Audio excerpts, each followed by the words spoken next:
विविधान्य जयात्म सत्या वृक्षान पशु सरीसृप खगान रंसान् तस्मात् हृदयः पुरुषं विधाय ब्रह्मावलोकति सर्वमतमावति। कठिन है, मंच पर अधिकारीगण है और सामने की श्रेणी में आवाज नहीं है।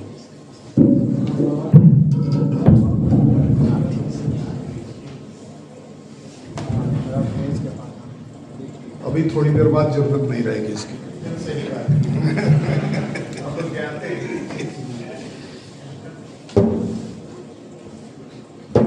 विशेष करके मैं क्रम से देख रहा हूँ professor RC. Sinha ji, professor Rajiv Ranjan Singh ji, Ananya कुसुम दीदी, प्रोफेसर कृपाशंकर जी, ये सब मेरे गुरु का हैं। प्रोफेसर तिवारी जी, इनके सामने मैं बोलूंगा क्या, ये कठिनाई है, लेकिन अच्छा हुआ है कि सत्र 1 घंटे देर से शुरू हुआ और मेरी ट्रेन है, इसलिए मुझे आधे घंटे में निकलना है। काल ने बचाव किया है, बचाता या मारता काल ही है, इसलिए काल ने आज मेरी रक्षा की है। महत्वपूर्ण बात है कि एक भारतीय चिंतन परंपरा में संस्कृति, नारी और प्रकृति की चर्चा की जाए या एक academic philosophical way of thinking जो है उस दृष्टि से इसकी चर्चा की जाए। स्वाभाविक है कि जब हम एकेडमिक वे में करते हैं तो सबसे पहले फिलियोलॉजी करते हैं, शब्दों के अर्थ समझने की कोशिश करते हैं, शब्दों का इतिहास समझने की कोशिश करते हैं, उनकी एटिमोलॉजी समझने की कोशिश करते हैं और भिन्न भिन्न कालखंडों में किस प्रकार से वो शब्द कौन से अर्थ ध्वनित कर रहे थे यह जानने की कोशिश करते हैं और अन्यों ने किस रूप में इसको देखा समझा है उसका एक रिव्यू करते हुए एक विचार बनाते हैं। अब इसकी दृष्टि से विचार करें तो सोशल साइंसेज में, समाज विज्ञान में और मानविकी में जो भी विचार होता है फिर दार्शनिक विचार उससे अलग नहीं है। फिर तो दर्शन की कोई आवश्यकता नहीं रहेगी अगर यह काम उसी पद्धति से और उसी प्रक्रिया से होना है तो दार्शनिक दृष्टि से विचार करने की कोई आवश्यकता नहीं रहेगी। यानी इन सब के बीच एक चीज है कि हाउ टू फिलोसोफाइज दीज थिंग्स। अब इनकी प्रशंसा की बात की जाए तो संस्कृति की प्रशंसा करने के लिए कोई भी व्यक्ति 1 आध घंटा प्रशंसा तो कर सकता है। स्त्री के संबंध में भी वर्चा किया जाए तो दोनों ही पक्षों में फेमिनिज्म और एंटी फेमिनिज्म मूवमेंट दुनिया में 150 वर्षों के इतिहास वाला हो चुका है, 200 वर्षों के इतिहास वाला। तो इन 200 वर्षों के इतिहास का विचार करें तो उस पर भी बड़ी चर्चा हो सकती है और प्रकृति पर चर्चा के तो बहुगुण है। लेकिन इन तीनों में जो कॉमन है, जो सामान्य है, वह क्या है? तो इन तीनों में जो कॉमन है, सामान्य है, वह है सृजनधर्मिता।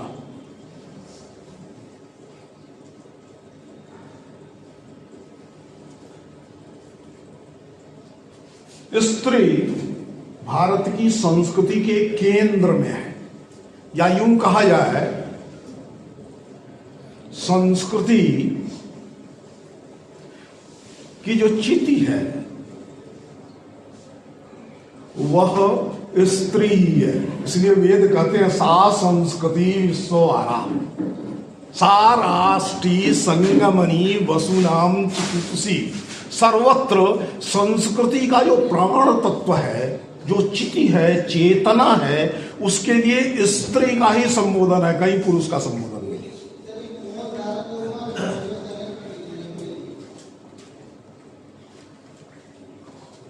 फिर प्रकृति की बात करें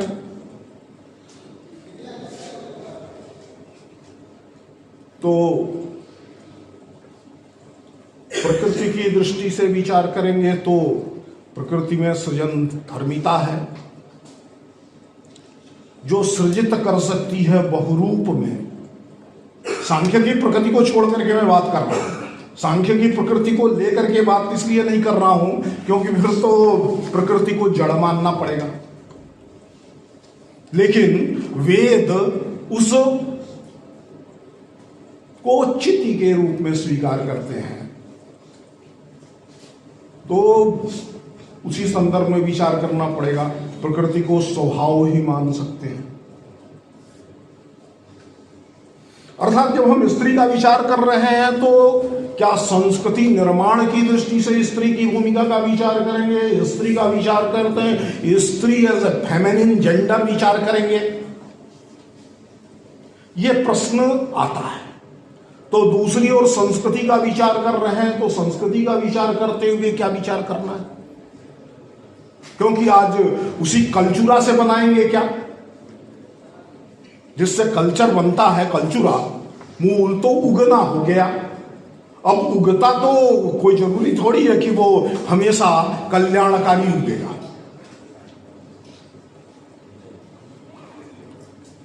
आखिर नागफनी भी तो धरती से उगती है, स्वतः से उगती है। कम नागफनी है, इनको लगाया जाता है, इधर लगाने की बात आई है, लेकिन मानव जाति के इतिहास में नागफनी के रोपण का कोई पुराना इतिहास नहीं प्राप्त होता। अब तो गमलों में हम लगाने लगे हैं, कैक्टस के गार्डन भी बनाने लगे हैं। तो एक परिवर्तन है, यह परिवर्तन दिखाता है संस्कृति का। स्वाभाविक रूप से जो है उसको हमने बदला है, और बदला किसने है? तो यही पुरुष दृष्टि है। पुरुष दृष्टि और परुष दृष्टि में कोई बहुत अंतर नहीं है। पुरुष के सोचने का तरीका और कठोरता से सोचने के तरीके में कोई अंतर नहीं। भारतीय संदर्भों में संस्कृति की दृष्टि से विचार करें तो जो भी हमें कल्याण के रास्ते पर ले जाता है उसे हमने मां के रूप में देखा है। मैं यहां पर कहूंगा, कुछ दिन मैंने महाराष्ट्र में गुजारे हैं, तो वहां एक शब्द प्रयोग होता है माउली। माउली मतलब होता है माली। तो संत ज्ञानेश्वर माउली है, तुकाराम माउली है। हर ऐसा संत जो लोगों के कल्याण के लिए चिंतन कर रहा था, उसके बारे में जब सामान्य जन विचार करता है तो उसे माउली कहता है। अर्थात हमारे स्वाभाविक संस्कृति के में जो कुछ भी श्रेष्ठ है उसे मातृ केंद्रित देखने की परंपरा है। मैं जानबूझ करके पुराणों के मिथकों की ओर भी आपको नहीं ले जाना चाहता हूं, क्योंकि उसमें डिबेट होने की संभावना है। किंतु इसको समझना पड़ेगा कि आज स्त्री को लेकर के जो प्रश्न खड़े हैं वो कहां से हो रहे हैं। तो एक सांस्कृतिक संघात हुआ है, ईस्ट वेस्ट इनकाउंटर के रूप में जिसको समझते हैं। और हमने भारत को समझने के लिए जिस प्रकार की पदावलियों का प्रयोग किया है, वह उनकी पदावली का अपनी भाषा में अनुवाद करके समझने की कोशिश की है। एक ही तरह का नहीं हो सकता है।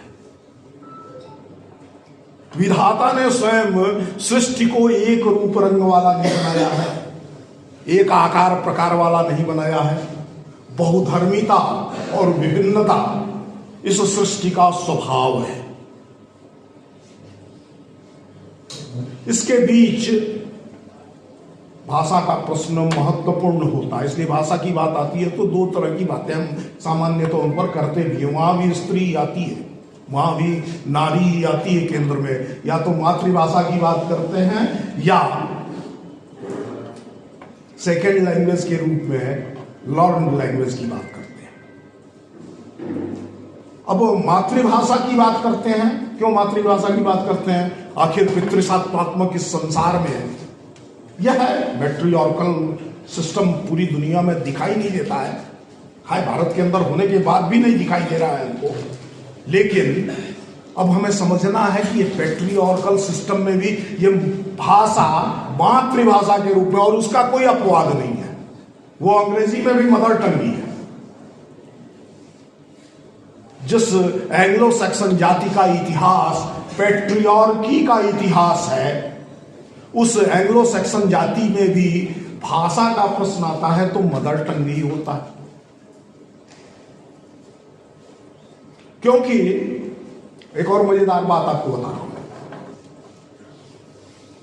गोस्वामी तुलसीदास जी ने रामचरितमानस में जब प्रारंभ में ही मंगलाचरण किया है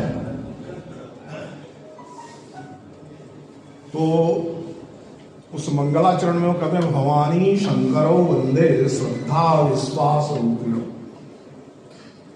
आगे जो कहा है वो दार्शनिक सिद्धांत में, उसकी ओर नहीं जा रहा हूं, वो ईश्वर के स्वरूप को बता रहा है, मैं उसकी ओर नहीं जा रहा हूं। लेकिन भवानी और शंकर को श्रद्धा और विश्वास के रूप में प्रस्तुत करने के पीछे कोई तो कारण होगा, कोई तो सांस्कृतिक चेतना चली आ रही होगी, उनके भी मन में होगी। पत्नी को घर से छोड़ करके भागा हुआ आदमी,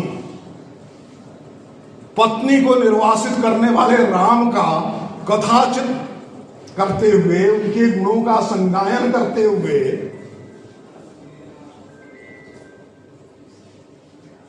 जिसके द्वारा, राम के द्वारा राक्षस विन्मूलन का प्रारंभ ही ताड़का से होता है, वह उसकी कथा कहानी है, उस राम की कथा कहानी है। लेकिन वो स्त्री को केंद्र में रख करके करते हैं, इसलिए भवानी की उपासना करते हैं। भवानी को किस रूप में देख रहे हैं? वो श्रद्धा के रूप में देख रहे हैं। और जगत के पिता शंकर को वो किस रूप में देख रहे हैं? विश्वास के रूप में देख रहे हैं। भारत की संस्कृति यही है, इसको समझने की जरूरत है। मां के ऊपर जो श्रद्धा है वही एकमात्र पिता के होने का विश्वास है। ये चेतना में रचा बसा हुआ है, ये चेतना में रसा बसा हुआ है।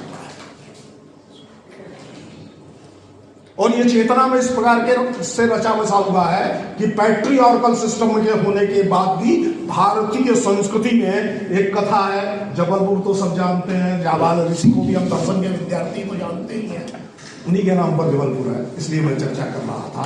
वो जाबाल जबाला के पुत्र गुरुकुल में पढ़ने के लिए गए तो उनसे उनका गोत्र पूछा गया। उन्हें अपना गोत्र नहीं पता था तो उन्होंने कहा मैं मां से पूछ करके बताऊंगा। वो मां के पास गए, मां ने कहा मुझे नहीं मालूम मैं तुम किसकी संतान हो, मैं बहुत सारे ऋषियों के आश्रम में रही हूं, बहुत सारे ऋषियों की सेवा में रही हूं, मुझे नहीं मालूम मैं तुम किसके संतान हो। और यही बात जाबाल अपने गुरु को बताते हैं तो गुरु उनका कहता है तुम्हारा नाम सत्यकाम होगा और तुम्हारा गोत्र जाबाल है। मां के नाम पर गोत्र की परंपरा जहां रही है वहां पर भी ये प्रश्न खड़े किए जाते हैं। मैट्रियार्की और पैट्रियार्की, इसको समझना है तो भारतीय संदर्भों में किस रूप में समझना पड़ेगा?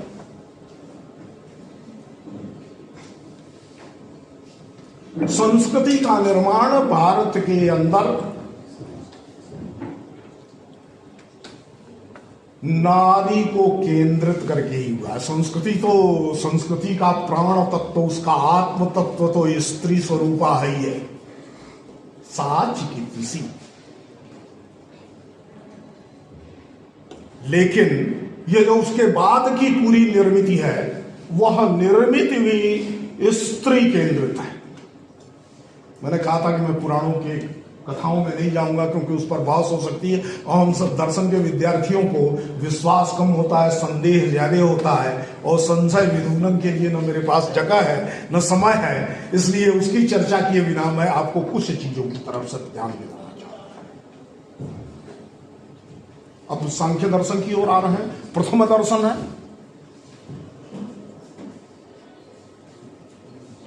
प्रथम दर्शन होने के नाते वह दर्शन जब सृष्टि का सिद्धांत प्रस्तुत कर रहा होगा तो निश्चित रूप से समाज की मान्यताओं का अपलाप करके तो नहीं कर रहा होगा।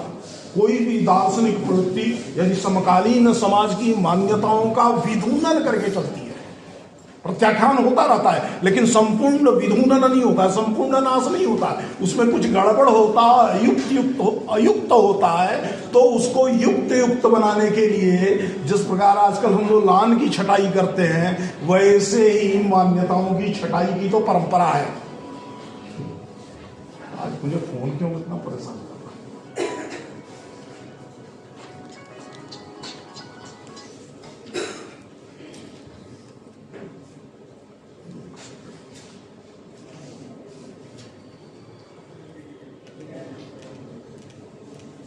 थोड़ी देर के लिए इसको शांत।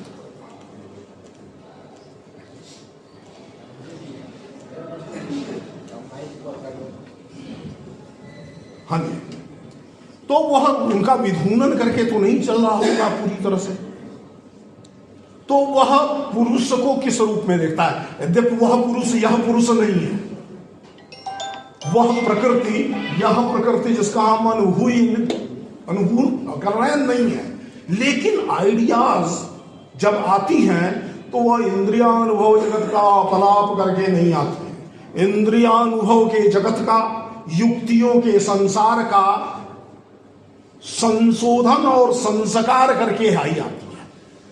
वो ठीक है, संशोधन और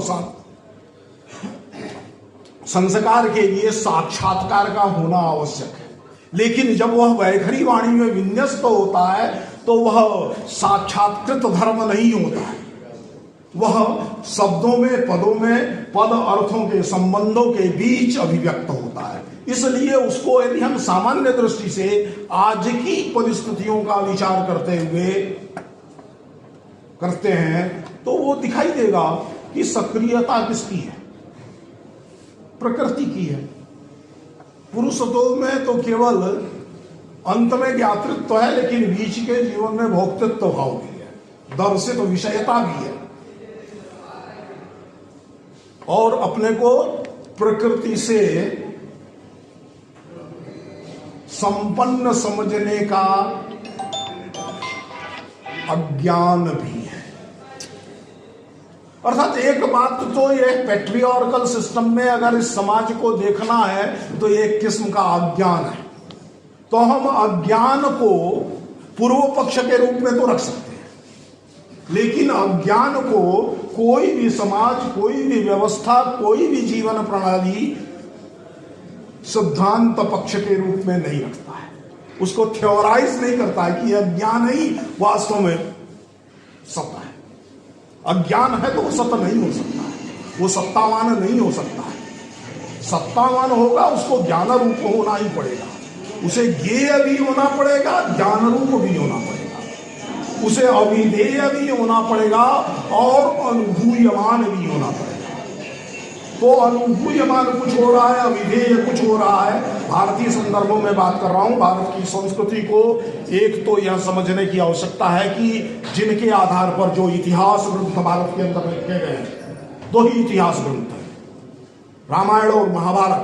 इन दोनों के केंद्र में जो समाज रचना है, उस समाज रचना पर मैं रामायण पर चर्चा बाद में करूंगा, लेकिन सबसे पहले महाभारत पर चर्चा कर लेते हैं। महाभारत भारत की संस्कृति का सबसे, उस काल की संस्कृति का, आज से 5000 वर्ष पहले की संस्कृति का कोई प्रामाणिक ग्रंथ है, और उसको पाश्चात्य इतिहासकारों के द्वारा भी इतिहास ग्रंथ के रूप में, प्रामाणिक घटना के रूप में स्वीकार किया गया। इसलिए मैं कहता हूं उसकी कथा क्या है? वो कथा क्या पांडवों और कौरवों के युद्ध के बीच की कथा है? पूरी कथा का प्रारंभ कहां से होता है? तो एक स्त्री के संकल्प के साथ होता है। एक पुरुष एक स्त्री से शादी करना चाहता है, उसे संकल्पबद्ध कराती है सत्यवती शांतनु को, और अपनी शर्तों पर शांतनु से विवाह करती है। स्त्री के निर्णय के अधिकार को उस महाभारत में देखना पड़ा। आगे की कथा फिर किस प्रकार से बढ़ती है और किस प्रकार से सर्वत्र स्त्रियां ही हैं केंद्र में। प्रकृति है और स्त्री। प्रकृति यानी मनुष्य का स्वभाव है, और स्त्री है यानी उस मनुष्य के स्वभाव का संस्कार करती है स्त्री। एक तरफ गांधारी है, दूसरी तरफ कुंती, और इन दोनों के ऊपर सत्यवती है, एक तरफ द्रौपदी है,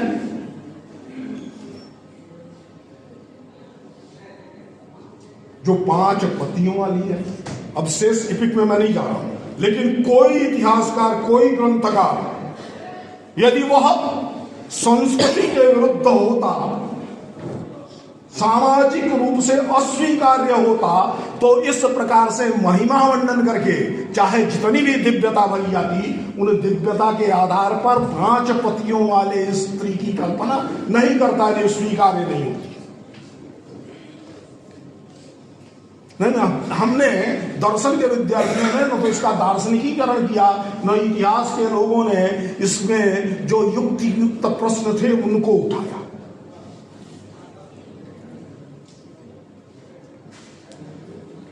संस्कृति की निर्मित भारत के अंदर स्त्री केंद्रित निर्मित है, और पूरी दुनिया के अंदर भी वस्तुतः संस्कृतियों की निर्मित स्त्री केंद्रित निर्मित है। स्त्री को केंद्र करके है, मां को केंद्र करके है। जगत की निर्मित तो प्रकृति को केंद्र करके ही है।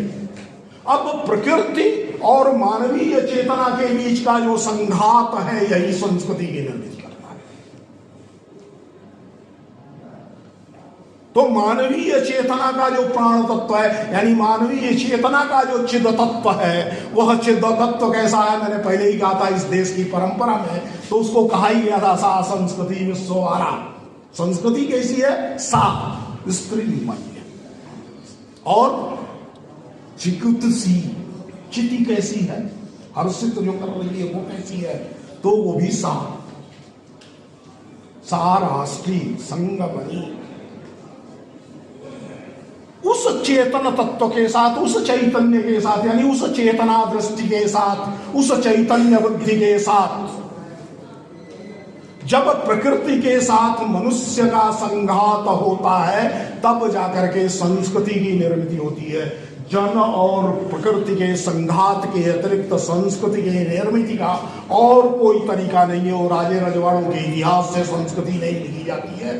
खेती के साथ, धरती के साथ, वन जंगल उपवन नदी पर्वत के साथ मनुष्य जाति का जो रिश्ता बनता है, उस रिश्ते के आधार पर ही दुनिया भर में संस्कृतियों की निर्मित हुई है।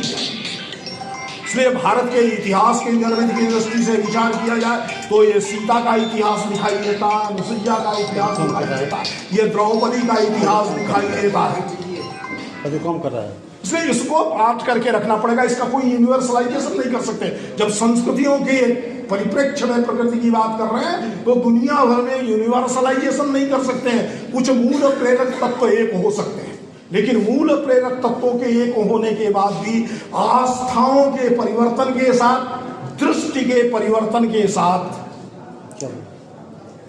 जब बदल होती है, तो उस बदल के कारण से परिस्थितियां परिवर्तित हो जाती हैं। एक तरफ ये थियोलॉजी थी, जो प्राण तत्व है मनुष्य की चेतना का, जो प्राण तत्व है प्रकृति की चेतना का, जो प्राण तत्व है इस ब्रह्मांडीय चेतना का।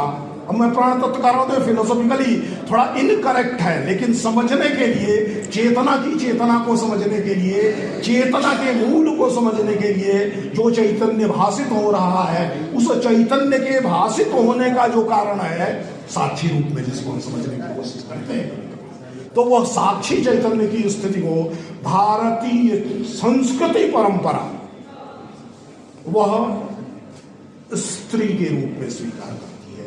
और यही कुटुंब में भी है। कुटुंब का भी केंद्र, परिवार का भी केंद्र।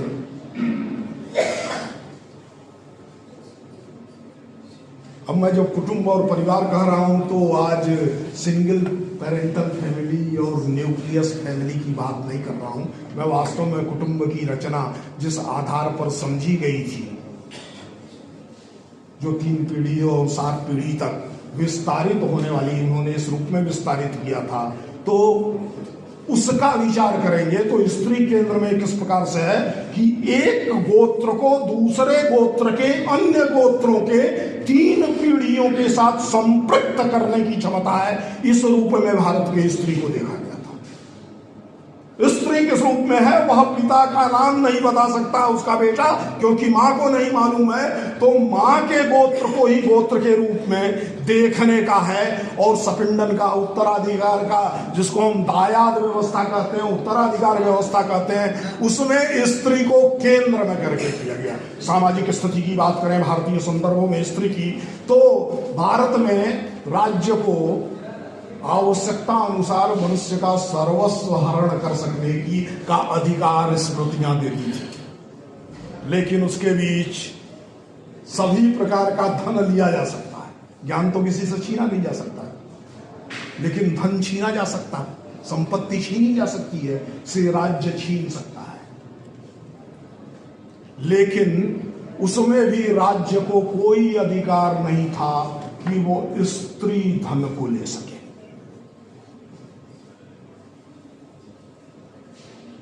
अब स्त्री धन की अवधारणा वही है जो मोदी जी डिमोनेटाइजेशन के समय बताए थे, और जिसके लिए 4 लाख रुपए तक की छूट किया था। कहा था ये गुप्त धन है जो हम लोगों को भी पता नहीं होता, इसलिए इस पर तो टैक्स नहीं लगना चाहिए। वो दृष्टि वहीं से आती है।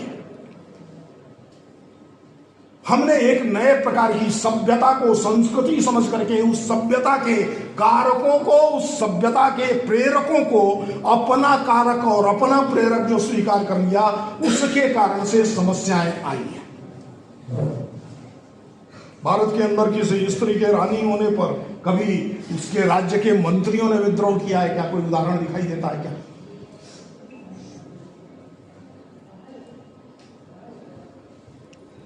कश्मीर के अंदर रानी रिद्दा का कालखंड सबसे प्रभावशाली कालखंड है। ये 500 वर्ष रानी दुर्गावती के हैं, 300 वर्ष अहिल्याबाई होलकर के हैं।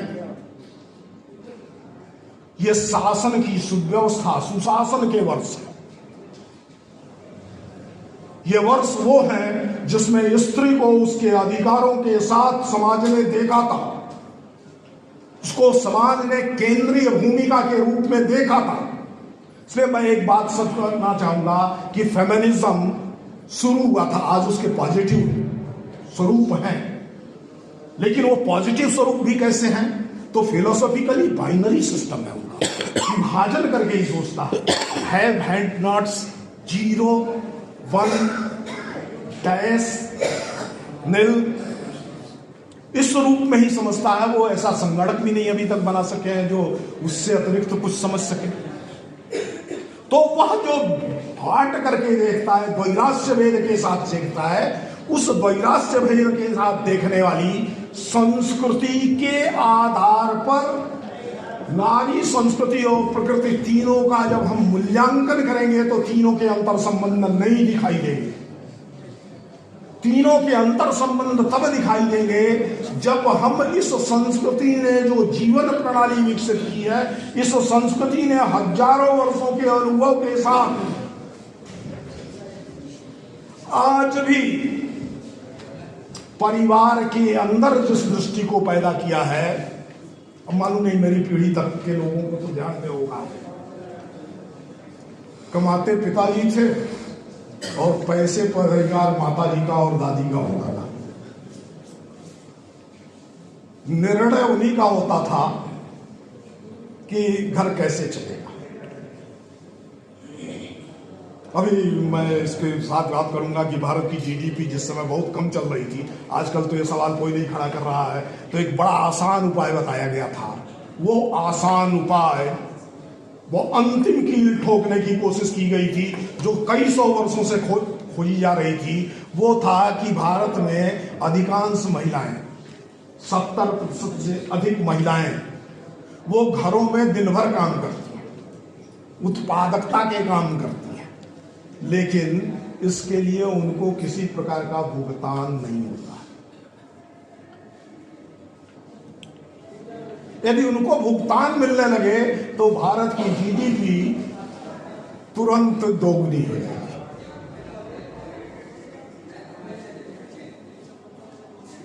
अब यह दृष्टि कहां से आ रही है? जहां प्रकृति मनुष्य के विरोध में खड़ी है, जहां मनुष्य जाति का लक्ष्य प्रकृति को जीतना है। The objective of entire humanity to conquer the nature.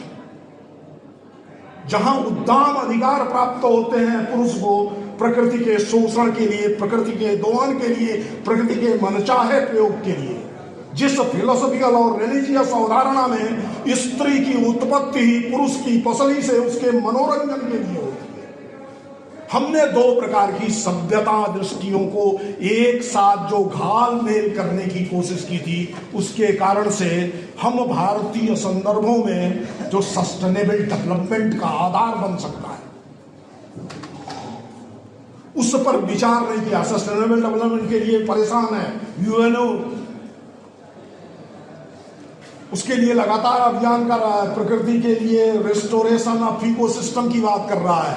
Restoration किसका, कैसी प्रकृति का, इसका कैसा रेस्टोरेशन करना ये नहीं पता है। 100 वर्ष पहले जैसा था वैसा करना है, 200 वर्ष पहले था वैसा करना है, 500 वर्ष पहले आए, कहां तक पीछे ले जाएंगे मालूम नहीं है। हमने लगातार संस्कार की बात की थी, जीवन का संस्कार करना है, प्रकृति का संस्कार करना है। प्रकृति के संस्कार से संस्कृति की निर्मिति हमने मानी थी। तो ही प्रकृति की स्थितियां हैं, या तो उत्थान की ओर जाएगी तो वो संस्कृति होगी, अगर वो पतन की ओर जाएगी तो विकृति होगी। और उत्थान और पतन की अवधारणाएं ज्ञान की अवधारणाएं हैं। उत्थान और इस पतन की अवधारणा के केंद्र में मनुष्य के स्वभाव की निर्मित में मातृशक्ति का योगदान है। मां के रूप में जो नारी है उसी का योगदान है। इन तीनों अवधारणाओं को जब एक साथ देखेंगे, संस्कृति को प्रकृति और नारी के संदर्भ में, नारी और प्रकृति को सांस्कृतिक परंपरा की दृष्टि से, तब जाकर के यह बात स्पष्ट होगी। मैंने निर्धारित अपने लिए जो खुद समय निर्धारित किया था उससे आधा घंटा ज्यादा, उससे 10 मिनट ज्यादा ले लिया है, और मुझे क्यूल पहुंचना है 10:30 बजे ट्रेन है। आप समझ सकते हैं कि, लेकिन उसके बाद भी ये विषय रुचिकर है, महत्वपूर्ण है। ये विषय हम सब के मन में उद्वेलन करना चाहिए।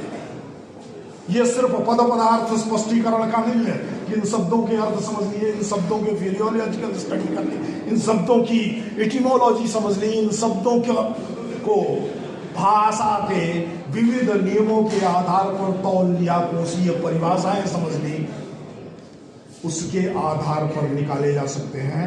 यह देश और काल को समीक्षित करते हुए, परीक्षित करते हुए एक रेट्रोस्पेक्शन की मांग करता है। संपूर्ण भारतीय संस्कृति को के पुनरावलोकन की मांग करता है, पुनर्समीक्षण की मांग करता है, संस्कारों की प्रक्रिया को निरंतर करने की बात कर रहा है। अन्यथा विकृति की ओर जा रही प्रकृति और अधिक विकृति की ओर जाएगी। इसे संस्कृति की ओर ले जाना है तो नए किस्म के ज्ञान यज्ञ की आवश्यकता है। इस निवेदन के साथ में